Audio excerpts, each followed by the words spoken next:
Kumusta mga amigo? Kaninong team nga ba ang Sixers? Kay LeBron? Kay Embiid? Kay Maxey? O kay Jaylen Brown? Jaylen Brown bakit ayaw pakampante? At Tyrese Maxey ibinahagi ang pag-recruit kay LeBron James.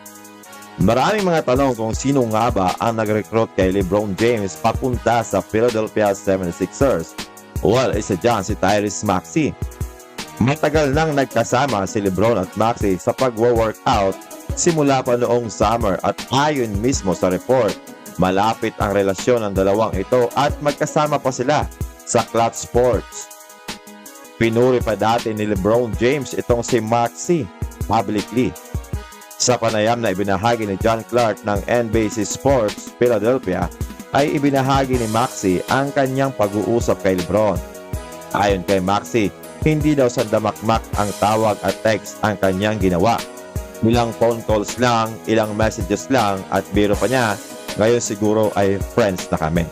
Sinabi dati ni LeBron na naniniwala siyang Philadelphia 76ers ang magbibigay sa kanya ng pinakamagandang pagkakataon para lumaban muli sa championship at habulin ang kanyang ikalimang NBA title.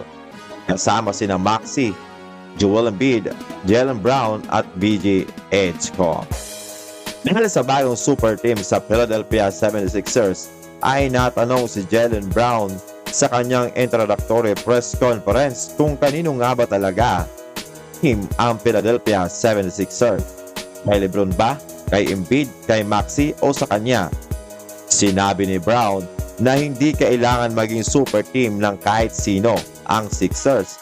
Kailangan daw ay respeto, pagtitiwala at trabaho.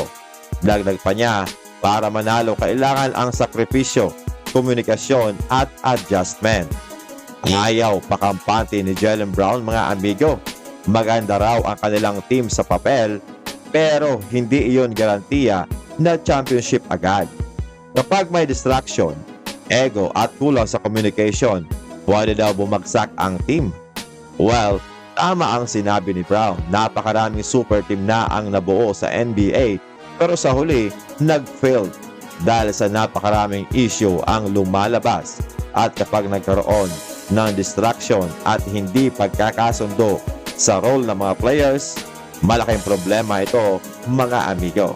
Dagdag pa ni Brown, imbis daw na tanungin kung kaninong star player ang Sixers ay dapat daw nilang pag-usapan kung paano magiging isang grupo o isang team mga amigo.